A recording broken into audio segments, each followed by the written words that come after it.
All right, welcome to a Thursday evening. I've got a song for anyone who's been losing a little sleep in the last, well, probably last week, actually. If it was last night for the storms or any of the previous nights because of the humidity and the heat. Next one's on the way for you this evening. And the triple threat collaboration of 2021, by the way. We'll do that before 7 tonight. But as always, with this show, I will want to try and make a little ray of sunshine on the day that may have been a little bit of a drag, maybe a little tougher one. But if it's been a good day, hopefully just accelerates that joy up another notch or two.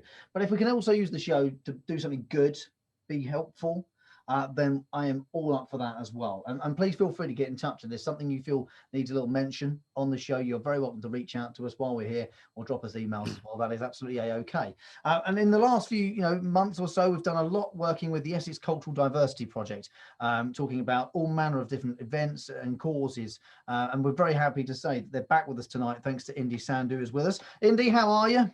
Fine, thanks, Rob. Really good. Thank you. Good to have you back on, my friend. Thanks so much. Alongside Indi this evening, we have Seema Anand, who's going to join us to have a chat about, the vaccination program amongst the BAME communities as well. Seema, how are you? I'm good, thank you, Rob. How are you? Yeah, I'm very well. You haven't been caught in any of the rain in the last 24 hours, have you, Seema? Well, actually, it didn't register. I mean, it didn't bloody well rain today. Sorry, am I allowed to say bloody well? Naughty, Seema, naughty. But you're right. It's one of those things. So, it was so annoying. I cancelled my meetings. I cancelled going out, and then it didn't rain. I'm so annoyed. You can't win, can you? You think, oh, when's the summer going to turn up? It turns up, you're like, it's too warm now. And then you get told it's going to be a thunderstorm, and then you think, well, I'll cancel my plans. I won't go out. I was sitting there this morning, Seema, ready to go to the gym. I thought, I'll let 5 more minutes and then I'll go, because I thought I'd had breakfast not too long beforehand. Absolute torrential downpour this morning. I went, well, that's the gym gone with then. So we've sacked that idea off until tomorrow, but who knows? Anyway, it's lovely to have you on the show. And Aymen Syed is with us as well this evening from Chelmsford Muslim Society, also from the mosque. He's a mosque secretary as well. Aymen, how are you? Hi, yeah, I'm good. Long time no speak. I was going to say, have you got over now all the hair that I have that I didn't have last time? Yeah, I'm still in shock. You're a blondie now, blonde with a brown beard. I don't know what to make of it. Well, please feel free to take your time over the next half an hour or so, and if you come to any conclusions, you're welcome to share them, Aymen, as always. Listen, as I said when I first started saying, coming out of travel there, I always want to use this show to kind of lift a bit of spirits, but if we can do something useful with the show and allow people to have a platform to speak up about something that's a concern, then I absolutely want the show to be a part of that as well. And that accounts for absolutely everyone here in Essex. You are very welcome to reach out to us, producer Adam or I, and get in touch to have a chat about stuff that's kind of important. And one of the things that is really important is the vaccine program, which we're hearing, we're down to like 23-year-olds now, 24-year-olds, I think, give or take. And they predicted by the end of the week it should be open to all adults. Everyone over the age of 18 should be getting their invite by now to have their first dose of the vaccine. But there is a lot of talk among BAME communities about lots of people not having the vaccine, being quite reluctant to having it done. And I wanted to understand why that was and what we can do to help. What we can do to help put maybe some fears at ease, to explain it a little bit more as well. Indi, I know there's a huge campaign which you're a part of with the Essex Cultural Diversity Project as well, the Get the Jab campaign. So could we start by just getting to know a little bit about what this campaign is and what is its message really? So the campaign is supported with the COVID-19 vaccination program, funded by Essex County Council's VCS COVID-19 Response Fund, which is helping diverse communities to actually get that message across. And Essex Cultural Diversity Project was supported by this fund to actually raise the campaign to reach out to diverse communities across Essex. And since March, we've been working with a number of groups and organizations to actually support the campaign with the mosques here in Chelmsford and in Colchester, and also with the Sikh Gurdwara in Grays. So we've been really raising the profile of the campaign and really reaching out to a number of communities to make sure that they take the vaccination and how important it is. So when did this begin? When did this campaign first launch, Indi? Because the vaccine rollout is, please don't, but I'm just off the top of my head, March. I want to say there was a date in March, I'm sure I've got in my head, when the first sort of official person was getting, after all the tests were done. So it's been 3 months or more now. How long has this campaign been sort of in place? So our campaign started at the end of March, and since then it's been rolled out to various community groups. And we've made a short film with the help of all the artists we work with. So we thought, let's use the arts as a tool, as a medium to reach out to these communities. So we contacted a number of artists that we've featured already on the BBC Essex in the past, and they've been really supportive. And we made a short video to get the message out, get the jab, and that's been very well received across the board. And then we're also making a documentary type of film that will go out maybe in about a month's time, which will feature some community leaders in there with the program and getting the message out that get the jab and get the vaccination and how important it is. Then also we'll be doing some leaflets in various languages for community groups, just to highlight the issues and also why it's important. And then also we'll be going to events as well with like information stands, so people can actually pick up the leaflets and also talk to us about some of the issues that they're facing and why they're not taking the vaccination.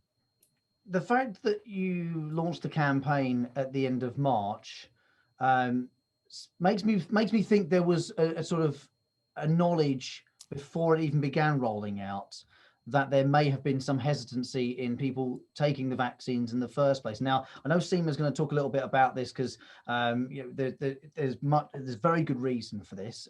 It's incredibly deeply rooted amongst communities, for hundreds of years. But how early were these talks sort of started, Indi? Bear in mind we went lockdown in the, I would say 19th of December, I think now. So how early on was that sort of discussion had? So we started to do some research and some questionnaires through our events with various communities, and they started to, through that research, we started to identify that there was a big problem that the communities weren't coming forward to take the jab. And there was a lot of negativity around the media, the press as well, about the vaccination, especially around the Oxford AstraZeneca vaccination, that there was lots of side effects. So this was all actually contributing to the negativity of the program. So when we did this research, I think nearly 40% of people were saying that they weren't going to take the vaccination. Wow, that's nearly 1 in 2. That's wow. Yeah, I mean, it's hard to comprehend at that early stage, even before it even that was begun. the early stages. Yeah, even before it had begun, before it was even rolling out at that point as well. So Seema sort of alluded there that you can tell us a little bit more about where this hesitancy comes from. In BAME communities taking up the vaccine and such, and it's really deeply rooted. It's been there for a long time, hasn't it, Seema?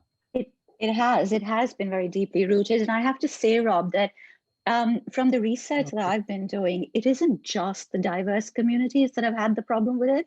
Initially, we found that the really elderly, care home residents were extremely reluctant. They were very hesitant about the vaccination as well, because they truly just felt that they were being made the guinea pigs. This was just being brought out. Other vaccinations have taken forever to develop. This one was sort of developed overnight. And how safe is it going to be? And I think that there are different stories that actually have impacted different communities.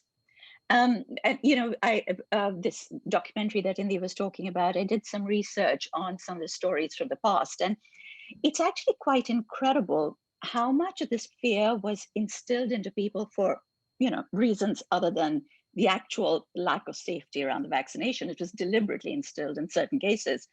But then, as I discovered, it's not really, Western medicine hasn't really been, it hasn't really been a fairy tale of moral purity. It hasn't always been wonderful in everything that it's done. There is just so much that diverse communities have had to face when it comes to care from the medical health systems, the regular national health systems. And there's just such deep distrust. And of course, like I said, then comes the conspiracy theories, which range from, you name it, it's over there. But you can understand why those fears exist. Do you think as a whole society, everybody now included, we are that much more, I don't want to use the word cynical because that's possibly the wrong word. We question things more openly now. Do you think that perhaps there is just a thing now in current society in the 21st century where we don't just take what we're told on the surface as 100% fact and truth? We're more inquisitive, we're more curious, we like to question things just more nowadays? Absolutely. I think that comes with the fact that there's so much data at our fingertips. You know, we've all got smartphones, you can kind of Google everything. But I also think that half the people who've decided they want to take it, they too don't know what it's about and what the long-term effects are going to be. But it's almost kind of like, this is possibly the only way forward, and I'm going to do it because I don't know what's going to happen, but I'm willing to take a chance. And you know, there are others who are saying, what, remember when this happened and remember when that happened. And I think for a lot of the communities, it just has been, I mean, we were discussing this the other day, that they've wanted somebody that they can trust to tell them. And each set of people have somebody different that they can trust. So if you take a certain age group, they actually, I think the lady, now I can't remember her name, who heads the Black Health Foundation, she was saying they got people like Lenny Henry to talk to the Black community, and it didn't make an atom's worth of difference because nobody could kind of associate, they don't resonate with Lenny Henry. You know, most of them said, well, you're probably not even on the NHS. How can you tell us what we should be doing? So I think the religious leaders and the community leaders have played a huge part where that community has been concerned. But for the younger people, it's been the social media influencers. They only want to listen to the influencers that they follow. And for the elderly, we found that actually it was the Pope's campaign, which he started ages ago, Send a Hug, which kind of then transferred into, you know, take the hug in person and that. So yeah, I think that everybody's cynical, everybody's a little bit frightened. And it's just, I think the major problem is around the side effects that they're likely to face and what is going to happen to them. And are they going to have recourse to anything if things go wrong? It sounds so obvious now you said it, but it is about that trust thing. The unknown is the scariest thing. I think as a species, we all can all agree on that, is that the unknown is what we probably fear more than anything else. So if someone who we as an individual trust can put us at ease and say to us, it's okay, you're all right, it'll be okay, immediately that takes a huge weight off your shoulders, whoever you are. As you say, whatever age groups you are, younger people often take a lot of their sort of ideas from as you say, influencers and people they look up to, and for elderly people in care homes or wherever they are, they want that person that they turn to in times of need to tell them it's okay, you're all right, I've got you, type thing. And as you say, bringing in community leaders, religious leaders as well, makes a huge difference. And perhaps that's maybe where some of the breakdown has been in getting the message to various communities, and that is just about everybody more than anything else. Aymen, I wonder if I can bring you in, and Dr. Siddiqui, who's with us this evening as well. And thank you very much for joining us, Wasim. It's great to have you on board as well. Do you feel, as people in your communities, that sort of people around you they turn to you in times of need, and they look up to you for that sort of reassurance? Aymen, does that apply to you a lot? It does, yes, in a sense that, well, I don't mean me particularly because I'm one of other committee members, but yes, when we first started off last year in lockdown, I think we were one of the first mosques to actually close. This was the head of East London Mosque, and I knew back then how serious it was and how quickly it was going to grow. But it took a little bit of time to get the other committee members to also see it and be thinking where this could go, because it was in our custom, you shake hands, you hug, you make contact. And I was thinking this could go so much further. And how are you going to break people's thinking in related to it? I was having a discussion, this was again before lockdown, where I was telling someone not to shake hands with the imam. And he was saying, well, this is my religion, it's part of my custom, how can you say that to me? And I realized this is gonna be difficult. And we took a decision that wasn't popular related to closing the mosque. And I think it was a week later, we went into full lockdown related to it. But that was when people really took it serious. There was, as you're saying, there's lots of information out there, a lot of skepticism related to what's going on. But when it becomes official and it's government and it's law, people then abide by that. And it makes the decisions for us a lot easier to apply. And then you're just bombarded with all the information related to COVID. I think everyone was becoming an expert related to it. And you do then get questions. You're then getting the online stuff, the fake news related to it. And when that information is being shared, you have to, as a community leader, have to see, right, is this real? Is this not real? And then knock it on the head to say, no, this is not the case. This is not the case. And people are sharing information without knowing the facts. And then they're turning to you to sort that out. And then we're having to be the example for them. And I think Doctors Wasim will step in where we ourselves have turned to doctors and people that you trust and you know, and you rely on them to give you further information related to that. Yeah, Dr. Siddiqui, I mean, thank you for being a part of this tonight's show as well. Thanks for the invite. Is what Aymen has said and Seema said sort of right? Have people been turning to you because they trust your authority, but your knowledge and your expertise in this, and that they trust your word? True. So interestingly, general public still trust the GPs. I think we were number 1 and number 2 on the scale. So that is good. I think I agree with him. And there was so many theories, conspiracy theories around there. And the social media doesn't help. Everybody was an expert. Everybody was telling you what to do. And that was an issue for us.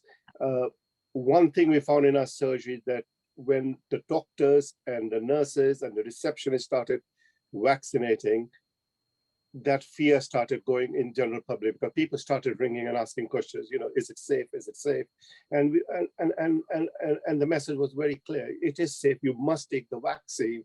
We have never vaccinated in such a mass scale in the whole world. This is the first time, I think. And you know what happened in the last pandemic. A lot of people died. A lot of people have died in this pandemic as well. So I think we have, as GPs, tried to talk to a lot of these patients, elderly patients, as well, nursing homes. I run 2 learning disability care homes as well. And by January, we were getting calls from their families to say, no, they are vulnerable patients. They need to be. So that fear started going. And I think a lot of patients, a lot of people came to us and we tried to reassure them, look, you need to have it. It has its own flaw because we're doing a large mass of vaccination. There are likely to be side effects. Okay, most of the vaccines are very safe. And that is the message we were giving out there, to get their fear and anxiety out of their thinking and brain. Yeah, it's all right, and I think you've all sort of briefly touched on the same sort of thing. There was a lot of information coming out, and I've said it before when on Monday when we crossed to 10 Downing Street as well. We're all sitting here at BBC Essex hearing the same information as everyone else at the same time, and then in those few short moments, got to try to work out if there's anything in there that might be misconstrued, and then find out what is actually meant by that message, and then try to get it out there. But ultimately, if you weren't listening to my show on Monday evening between 6:30 and 7, you won't have heard it, and therefore that information could then become second-hand, third-hand information. And maybe that's where some of the problem has lied in the whole thing. Well, listen, thank you very much for all of your input so far this evening. I do want to continue the conversation tonight as well, and see if we can do something more. Even though we are here on the 17th of June, the vaccine program's been rolling out for 3-ish months now. What more can we do to make sure that the remaining people who can have vaccination get it done? It's 20 to 7 on a Thursday evening. I'm Rob Jelly, that's producer Adam in there. And we're talking about the vaccine programme, the rollout, focusing quite largely on BAME communities who have in the last few weeks and months, you know, been said to have been quite resistant to having it done. And I'm trying to understand why that is, trying to help if I can. Use this show for something good at the end of the week here. And I've been very lucky to be joined by Indi, by Seema, by Wasim and Aymen as well this evening to talk about it across the county, really, about everything, everyone and everything really that's going on right now, and any fear and hesitation and misinterpretation of information and all that kind of stuff as well, because it has been an incredibly confusing time. And it's not necessarily getting any less confusing nowadays. We've just been dealing with it for long enough now, but I think we're sort of starting to come to terms with where we can get the right information. And I think, you know, we've alluded to a lot of times that social media can be great for spreading information, but that is also has its negative effects if that information is wrong. Wasim, I know you've got other bits and pieces this evening, being a doctor, being a GP practitioner. You're very, very busy man, so thank you for your time. I just wanted to ask if there was anything, you know, that you would advise, anything you would say to someone listening right now who is sitting there, and that doesn't matter who you are, if you're sitting there going, I'm really not sure about the vaccine. As a GP, what would you say, Wasim? So the message is very clear. The vaccine is very safe. If you have any concerns, talk to your own GP. He would be the right person to guide you, because he would look at your file, he'll look at your medical illnesses, what problems you have. And if there's anything that he's not sure, then he can discuss with consultant in the hospital, which I have done with a neurological patient, where I have talked to a consultant about a patient. We were not sure whether we should give a vaccine, and all help is there, all expertise is there. So your GP is the main person to talk to, discuss, but there are no, I would take the vaccine. It's the safest bet you have in this pandemic. Wasim, thank you very much. It is one thing for us to say, you know, when we're on BBC Essex and we kind of, you know, sort of pass that information on that we get, you know, from the announcements at 10 Downing Street and things, but someone like yourself is very much sort of hands-on, and you are front-facing to people. You are people's go-to in the community as well, and I think that's a very fair thing to say. Is, you know who your GP is, you know who your doctor, your local nurse is. Go and speak to someone you know and you trust, and ask them. You know, don't take it from me, okay? Who am I? I'm a radio presenter. I play some songs and I talk to you for a few hours every evening, okay? But Dr. Siddiqui's there saying, you know, even if you don't take his word, take your GP's advice for sure. Well, so thank you so much for your time this evening. Thanks, I appreciate that you're a very busy man, so thank you for joining us this evening. Aymen, Indi and Seema are with us for a little while longer to discuss just a few more things. There's a transit van, vaccine van. I've used the word van twice in that sentence, but we'll find out exactly what that actually is from Aymen in a few moments' time. Right now, we're talking about the vaccine rollout in general. News that this week we should be, hopefully by the end of the week, opening up the vaccine rollout to everyone over the age of 18. Okay, that is very much a hopeful and suggestion from earlier on in the week. So fingers crossed that is the case. But there is still a reluctance. There's still a resistance for people taking it on board. Dr. Siddiqui saying there just before he's had to dash, you know, if you don't trust anything I say or anyone here at the BBC says, go and have a chat with your GP. Just go be really honest and say, I'm worried about it. I don't want it. I don't know what the consequences are going to be. They know you. And hopefully you know them and you can trust them to give you truthful, honest information, okay?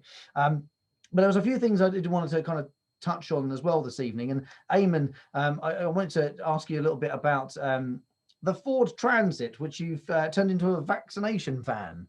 Do you want to explain this one a little bit? The Vac van, yeah. So this was back in October last year. We wanted the Hampton Sports and Leisure Centre, which is a building that we have. We wanted to open it up so that it can be used for vaccinations.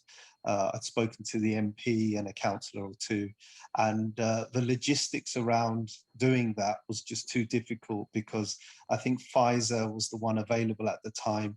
It had to be kept under certain temperatures, and also getting the nurses and the medical staff related to it. It just wasn't possible, and they started the discussions a lot sooner than when we were looking to use it.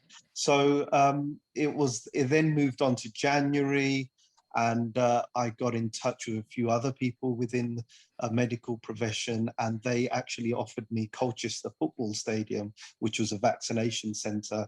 So that was really good. We managed to get about 200 people vaccinated there. And again, it was a program done through us where people would contact us as community leaders, and then we sent them the details. And then they put me in touch with more regional, and they told me of a new program that they were planning to do, and that was working with Ford. And Ford were basically taking a transit van, and then they were customizing that van, and it was the first time that they'd ever done that, and it was working with Ford, with the NHS, and then they used us as the first people, community to reach out to. So in that sense, we then used Hamptons as a venue, and the van pulled up, and basically, again, I asked the community who wanted to get signed up. We brought in people from the Hindu community and the Muslim community as part of that, and we organized the program, and some of the people went into the hall, and some people took it straight out the van. I had my vaccine out of the van as well. And the great thing was that the staff were there, some people inside the hall, some people out, and they just took the vaccines from it. And it was really quick, 5-10 minute job, and you're done. That's amazing. I love the idea of a vac van. And it just goes to show the adaptability of people, the tenacity of people to go, we're going to solve this problem somehow. Like you said, you approach someone about a space, and you have to go, of course, through all the logistical stuff, to make that happen.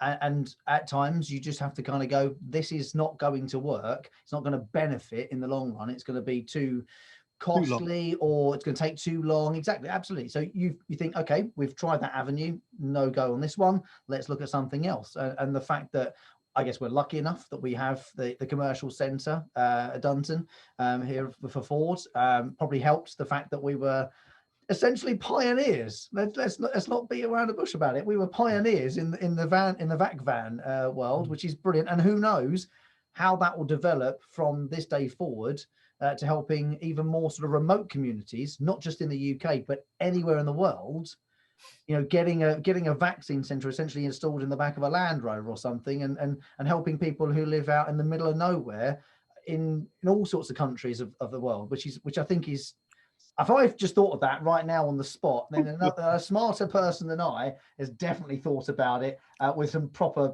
brain power behind it. But it's brilliant, and it's still in use to this day, is it, Aymen? Yes, it is. They're coming back 1st of July. And also the Chinese community are also going to get vaccinated, and they're going to come to the centre as a location, and it's going to be done from the van as well. And it's been to Braintree Mosque and a few other places that I'm aware of as well. So yeah, it's going well. Fabulous. Seema, from your point of view, trying to hopefully educate, I think is the word, and I use that sort of, in its purest of forms, in informing people of the reasons why this particular instance, is one where you can trust those who are giving you this information, those GPs and those scientists and such, and say, look, it is safe, you can have it done. What can people like me do? What can, we've talked about how Aymen, the sort of community leader, and religious leaders, GPs are doing their part. What are people like myself, anyone who works in print media or audio media or whatever it might be, how can we help people find information? Before I go there, I just want to say I feel really deprived. I didn't get to go to a vac van. I mean, my vaccination story is so boring. I just went to a center and had myself back. Can I come to yours, Aymen, next time? I'd like to be able to come to yours. You can still book for me if you want. Thank you. I've had both my vaccinations this time, but for the next time around, I want a vac van. Okay, so to come back to your question, Rob, I think one of the things that we've kind of not really done is to address the fears. I've noticed that everybody's kind of going out of their way to make sure that we say to people, it's okay, it's safe, it's fine. No, really, it's fine.